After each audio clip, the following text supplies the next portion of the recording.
أعوذ بالله من الشيطان الرجيم. بسم الله الرحمن الرحيم.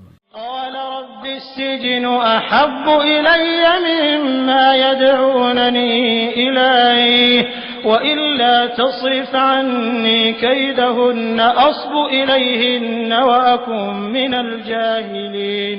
بسم الله الرحمن الرحيم. الحمد لله رب العالمين، والصلاة والسلام على سيدنا محمد الصادق الوعد الأمين.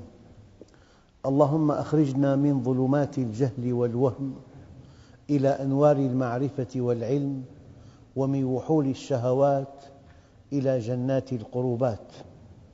أيها الإخوة الكرام، مع موضوع جديد من موضوعات سبل الوصول وعلامات القبول، ألا وهو موضوع الافتقار إلى الله عز وجل. فالعبد عبد والرب رب. شأن الرب الغنى، وشأن العبد الفقر. شأن الرب أنه قوي، وشأن العبد أنه ضعيف. شأن الرب أنه عليم، وشأن العبد أنه جاهل. هذا هو الأصل. الرب رب والعبد عبد. ولكن لا بد من ملاحظة: كل المعاني التي قد تخطر على بالكم من كلمة افتقار المتعلقة بالفقر لا علاقة لها بهذا الدرس إطلاقاً. الافتقار مرتبة عالية جداً. هذه المرتبة تقابل مرتبة العبودية لله. العبد عبد والرب رب. حقيقتك، جوهرك، هويتك أنك عبد مفتقر إلى الله. القضية التي سوف أتابعها في هذا اللقاء الطيب ليست من باب الأدب، هي من باب الحقيقة. أنت ضعيف، يعني الإنسان بكل هيمنته، بكل شخصيته، بكل سيطرته، بكل عظم شأنه، حياته متوقفة على سيولة دمه. فإذا تجمد الدم في أدق أوعية الدماغ، في مكان أصيب بالشلل، في مكان أصيب بفقد البصر، أنت كل هيمنتك وكل قوتك وسيطرتك وكل شأنك متوقف على ضربات القلب. فإذا توقف القلب فجأة فأنت خبر بعد أن كنت شيئاً مذكورا. كل هيمنتك وقوتك وحجمك المالي وسيطرتك وقوة شخصيتك متوقفة على نمو خلاياك، فإذا نمت نمواً عشوائياً أصبحت في خبر كان. لذلك أيها الإخوة، قد تكون، الآن دققوا، قد تكون من أغنى الأغنياء، وقد تكون من أقوى الأقوياء، وقد تكون من أعلم العلماء، وأنت في منزلة الافتقار إلى الله. هذا شأن المؤمن. وقد تكون من أفقر الفقراء، ومن أضعف الضعفاء، ومن أجهل الجهلاء، وأنت في منزلة الكبر. يعني للتقريب، أيام إنسان يأتيه ضيوف كثر، ما في عنده شيء يقدمه لهم ضيافة، عنده كمية من اللبن قليلة جدا، أضاف إليها 5 أضعافها ماء وشيء من الثلج، وقدمها شراباً سائغاً للضيوف. يعني هذا اللبن المحدود الكمية قبل 5 أضعافه ماء، وبقي شراباً سائغاً للإنسان. أما إذا أضيف لهذا اللبن قطرة نفط واحدة لا يشرب. فالكبر يتناقض مع العبودية. الكبر يتناقض مع العبودية. ومن أكبر الذنوب الكبر. قد تكون من أفقر الفقراء ومن أضعف الضعفاء ومن أجهل الجهلاء وأنت في منزلة الكبر، وقد تكون من أقوى الأقوياء ومن أغنى الأغنياء ومن أعلم العلماء وأنت في منزلة الافتقار إلى الله عز وجل. شأن المؤمن أنه مفتقر. أما الشيء المدهش، كلما تواضعت لله، كلما افتقرت إلى الله، كلما أعلنت عبوديتك لله، رفع الله شأنك ورفع ذكرك وأسبغ عليك هيبة لا يعرفها إلا من ذاقها. أيها الإخوة، نحن جميعاً من دون استثناء مفتقرون إلى الله في وجودنا وفي استمرار وجودنا وفي إمداداتنا وفي حاجاتنا وفي قيامنا وفي قعودنا، في سمعنا وفي بصرنا، في عقولنا. إنسان له شأن كبير يصاب بلوسة في عقله، أقرب الناس إليه، أحب الناس إليه أولاده يبحثون عن طريقة لإدخاله مستشفى المجانين بوساطة وبجهد كبير. فالإنسان مفتقر إلى الله بعقله، بسمعه، ببصره، بقوته. أنت حينما تمشي على قدمين، حينما تقضي حاجاتك من دون استعانة بأحد، حينما تنام، حينما تستيقظ، حينما ترى، حينما تسمع، حينما تنطق، حينما تفكر، أنت مفتقر إلى الله. وكلما عرفت عبوديتك لله كنت أقرب إلى الله، وكلما اعتددت بنفسك وقلت أنا خير منه، قالها إبليس فأهلكه الله. أليس لي ملك مصر، قالها فرعون فأهلكه الله. نحن أولو قوة وأولو بأس شديد، قالها قوم بلقيس فأهلكهم الله. إنما أوتيته على علم عندي، قالها قارون فأهلكه الله. يعني معنى الافتقار إلى الله، هذا المعنى يقابل العبودية لله. أخواننا الكرام، هذا الدرس نحتاجه كل يوم، بل في كل ساعة، في كل دقيقة. أنت تفتقر إلى الله يتولاك الله، تقول أنا يتخلى عنك. من نحن؟ النبي الكريم ومعه أصحابه وهم صفوة البشر. في بدر افتقروا إلى الله فنصرهم، وفي حنين قال بعضهم لن نغلب من قلة، اعتدوا بعددهم، اعتدوا بقوتهم فلم ينتصروا. أنت بحاجة إلى هذا الدرس كل دقيقة. أنا سمعت عن طبيب أعصاب، جراح أعصاب، المريض على الطاولة قبل إجراء العملية يصلي ركعتين أمام المريض ويقول يا رب ألهمني الصواب.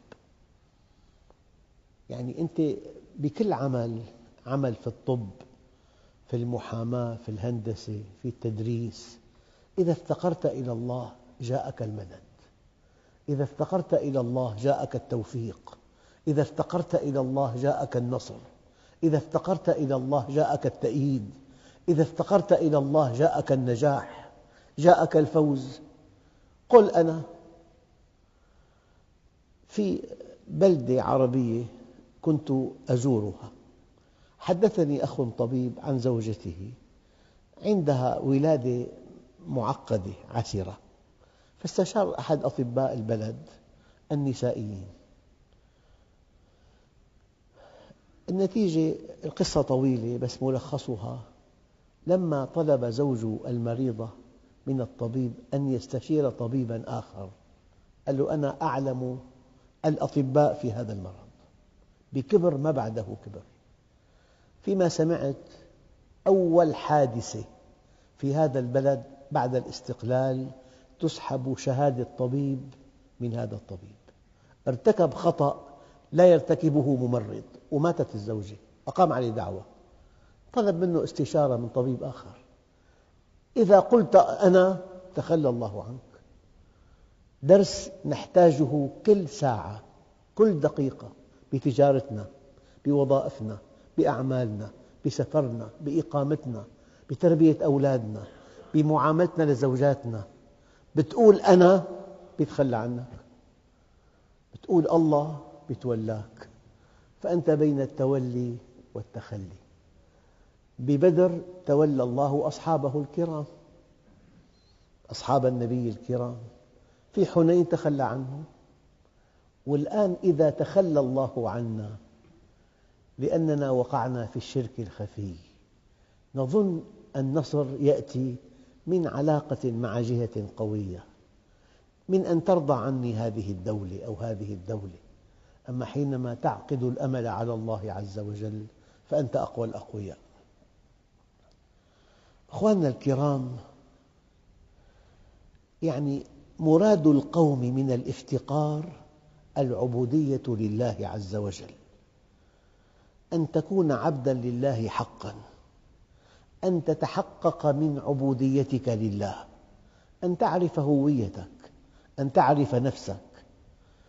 الافتقار إلى الله يجعلك في أعلى درجات القرب، والافتقار إلى الله يجعلك في أعلى درجات القوة، وفي أعلى درجات الغنى، وفي أعلى درجات العلم.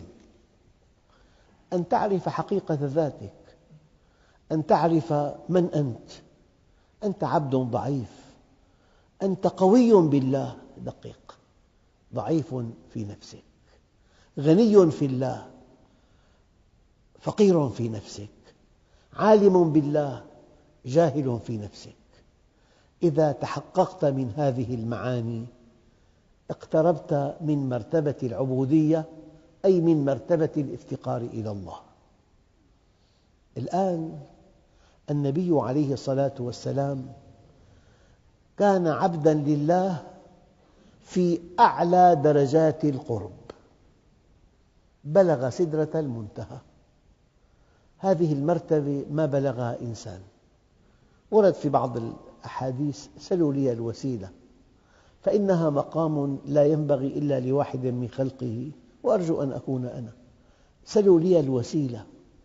قال تعالى: فأوحى إلى عبده ما أوحى. إلى عبده في سدرة المنتهى، في أعلى درجات القرب. ما كذب الفؤاد ما رأى أفتمارونه على ما يرى ولقد رآه نزلة أخرى عند سدرة المنتهى عندها جنة المأوى إذ يغشى السدرة ما يغشى.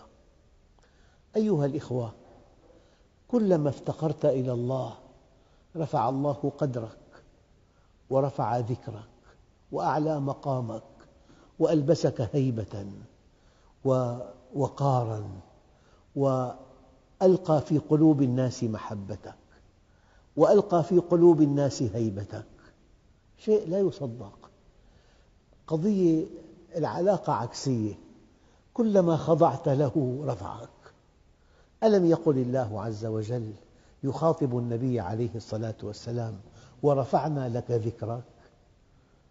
هل هناك على وجه الأرض إنسان كلما ذكر الله ذكر النبي الكريم العدنان؟ لا إله إلا الله محمد رسول الله. هل يعقل أن يقسم خالق السماوات والأرض بعمر إنسان؟ لعمرك إنهم لفي سكرتهم يعمهون. الحقيقة لبعض العلماء رأي دقيق أن هذا المعنى، معنى العبودية والافتقار، أجل من أن يسمى فقراً، لأن كلمة فقر تنصرف إلى أن إنساناً لا يجد ما كل حاجاته. ربما تكفف الناس. مرة ثانية قد تكون أقوى الأقوياء وأغنى الأغنياء وأعلم العلماء وأنت مفتقر إلى الله. هذا شأن الأنبياء. يعني بعض الأمثلة: ربي، سيدنا يوسف، ربي إن لم تصرف عني كيدهن أصب إليهن وأكن من الجاهلين. حتى في عفته وفي استقامته مفتقر إلى الله. سيدنا إبراهيم: رب اجنبني وبني أن نعبد الأصنام. يعني الله عز وجل أقامك قيام حسن وأنت من أسرة راقية، لكن في أشخاص من أسر راقية حرفتهم ملهى، فأنت الله أقامك مثلا بالتعليم، طبيب، عمل شريف، بالتجارة، بالصناعة، عملك ما في عليه مأخذ، فإذا واحد شهد عمله فقد أشرك. المؤمن الصادق يشهد فضل الله عليه. أيها الإخوة، الإنسان أحياناً دقق لجهله أو لحمقه يتقمص صفات الربوبية. يقول لك: لحم كتافك من خيري. طول بالك، أنا هديتك. مين أنت؟ ألم تكونوا ضلالاً فهداكم الله بي. شوف العبودية لله. أخواننا الكرام، دون أن تشعر، الموحد يقول لك: الله فضل علي، الله أكرمني بهالزوجة، أكرمني بهالشهادة العليا، أكرمني بهالبيت، أكرمني ووفقني، أكرمني بالصحة، أكرمني بالأولاد. المؤمن الصادق يشهد فضل الله عليه. وغير المؤمن: إنما أوتيته على علم عندي. يقول لك: كد يميني وعرق جبيني. يا سيدي، قد يكون واحد من أذكى الأذكياء يلجئه الله إلى التسول، من أذكى الأذكياء. مع الله ما في ذكي أبدا، في مستقيم. المستقيم موفق. حينما تقول: أنا أعطي، أنا أمنع، أنا أعاقب، كأنك تقمصت صفات الربوبية. هذا يتناقض مع العبودية لله. صدقوا ولا أبالغ، المؤمن الصادق دون أن يشعر يقول: الله أكرمني، الله هيأ لي هالبيت، الله دلني على زوجة صالحة، أكرمني بأولاد أبرار. يعني أي نعمة هو فيها يرى من خلالها فضل الله عليه. أيها الإخوة، سئل بعضهم: متى يستحق الفقير اسم الفقير؟ فقال: إذا لم يبق عليه بقية منه. فقيل له: وكيف ذلك؟ قال: إذا كان له فليس له، وإذا لم يكن له فهو له. يعني هو وحده فقير لكن بالله غني، وحده جاهل بالله عالم، وحده أحمق بالله حكيم. هذا كله من إمداد الله عز وجل. ودقق: الناجحون من المؤمنين افتقروا إلى الله.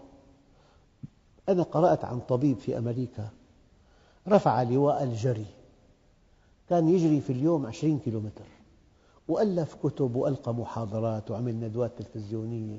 يعني هو يرى أن الجري الصيانة الوحيدة للقلب، وهذا كلامه صحيح، لا شائبة فيه، لكنه أله الجري فمات وهو يجري في مقتبل حياته. لا لأن الجري خطأ، لا أبدا، الجري صواب، بس إياك أن تؤله شيئا. إياك قول: الله عز وجل وفقني. فإذا واحد له تدريبات رياضية شيء جيد جدا، بس لا يجوز أن يقول: بالرياضة تعيش عمرا مديدا. أنا أقول دائما: لك عند الله الأمر. بالرياضة تبقى واقفا، من دون رياضة قد يمضي بعض أيام حياته طريح الفراش. فالرياضة ما لها علاقة بالعمر، لها علاقة بالنشاط والصحة.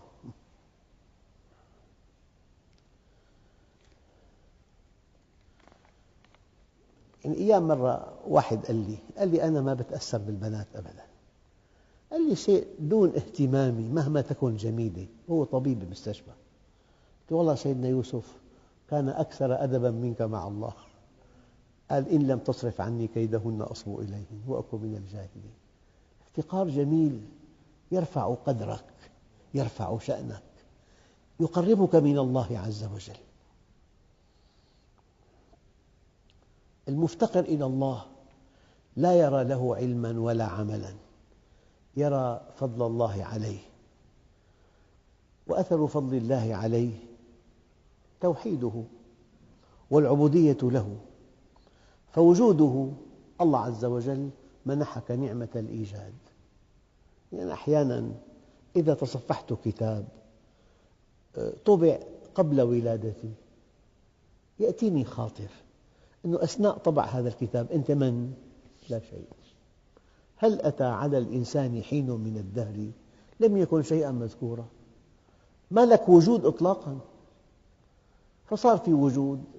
أنت تتمتع بنعمة الإيجاد وبنعمة الإمداد وبنعمة الهدى والرشاد. يعني في بالهند بشر يعبدون الجرذان. عندي تحقيق بصحيفة ألمانية، بناء فخم ومعابد ضخمة جدا، وفي 1000 أو مليون جرز، ويأكلون الحليب والقمح، وعلى أكتاف العبيد عبيد الجرذان. في شعوب تعبد ذكر الرجل في اليابان، في شعوب تعبد موج البحر، في شعوب تعبد الشمس والقمر، في شعوب تعبد الحجر. والله عز وجل كرمنا وشرفنا بعبادة خالق السماوات والأرض. هذه نعمة كبرى، هذا من فضل الله عليك. أعطاك شكل حسن. كان عليه الصلاة والسلام إذا نظر في المرآة يقول الحمد لله كما حسنت خلقي فحسن خلقي. ما في شيء منفر، خلق تام، تتحرك، تمشي، تتكلم، تأكل، تشرب، تسمع، ترى، الأجهزة صحيحة.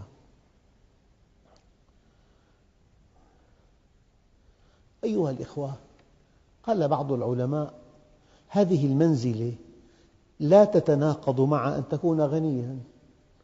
والله في كل غني محسن بتشتهي الغنى منه، من تواضعه، متواضع سخي. وفي إنسان قوي لكنه متواضع، يرى فضل الله عليه. الإيمان قيد الفتك ولا يفتك مؤمن. سيدنا عمر بن عبد العزيز اختار إنسان عالم، قال له كن معي دائما، فإذا رأيتني ضللت فأمسكني من تلابيبي وهزني هزا شديدا وقل لي اتق الله يا عمر فإنك ستموت. قد تكون في أعلى درجات الغنى وأنت في أعلى درجات الفقر إلى الله، وكلما ازددت افتقاراً إلى الله زادك الله غنى، كلما ازددت تذللاً إلى الله زادك الله عزاً، كلما ازددت خوفاً من الله زادك الله أمناً، كلما ازددت حرصاً على طاعته زادك الله رفعة، كلما خضعت رفعك، وكلما تكبرت وضعك. أبداً، علاقة عكسية. كلما خضعت لله رفعك، فإذا تكبرت وضعك. أيها الإخوة، قضية الغنى والفقر رؤية. يعني هذا المقام لا يقبل تصنعاً.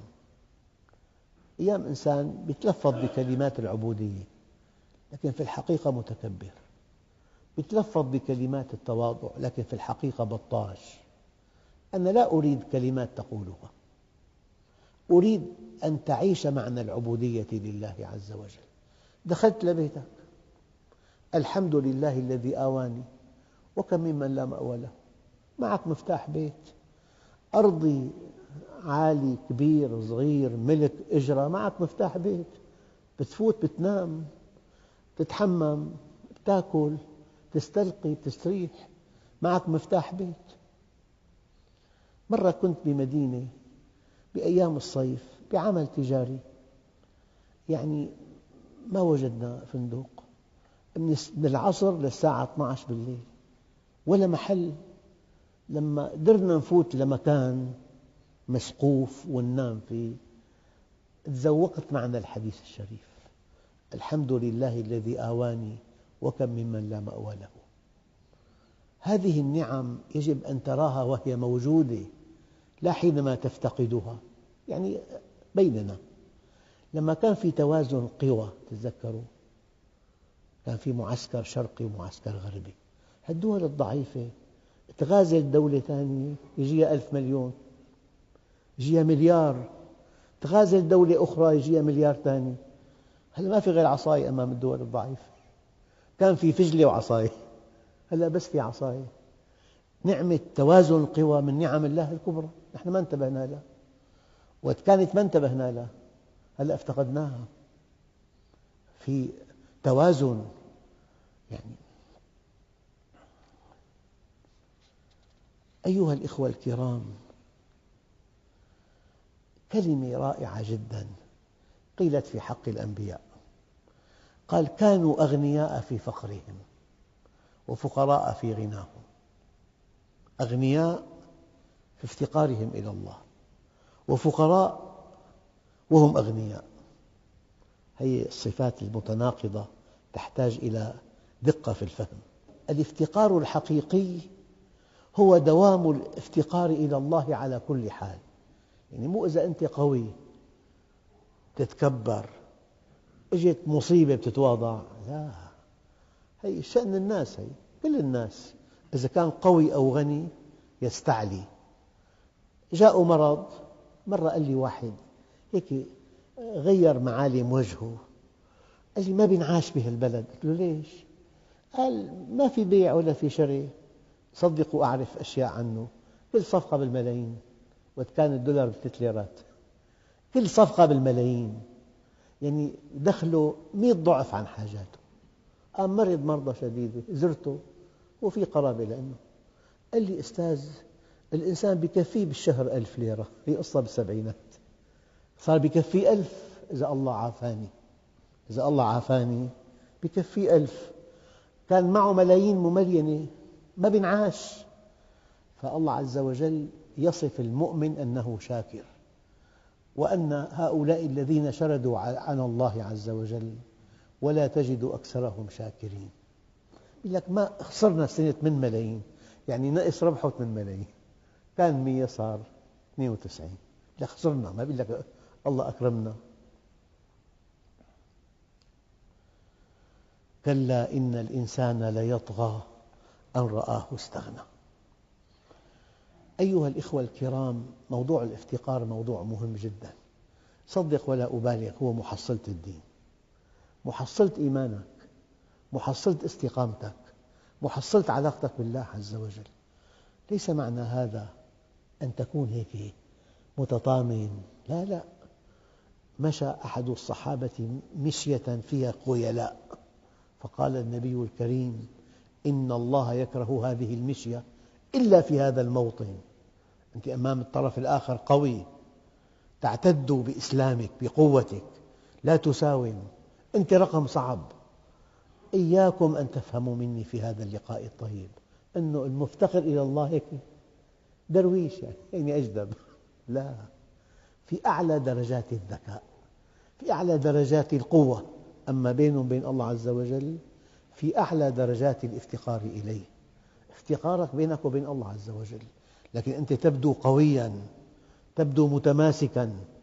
والذين إذا أصابهم البغي هم ينتصرون، وجزاء سيئة سيئة مثلها، فمن عفا وأصلح فأجره على الله. أيها الإخوة الكرام، لهذا الموضوع تتمة إن شاء الله، والحمد لله رب العالمين. بسم الله الرحمن الرحيم. الحمد لله رب العالمين، والصلاة والسلام على سيدنا محمد الصادق الوعد الأمين.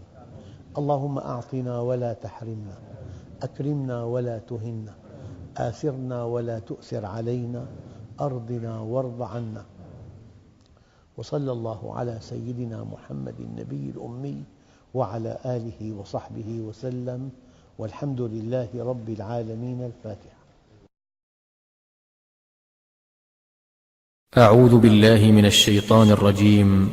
بسم الله الرحمن الرحيم. وإذ قال إبراهيم رب اجعل هذا البلد آمنا واجنبني وبني أن نعبد الأصنام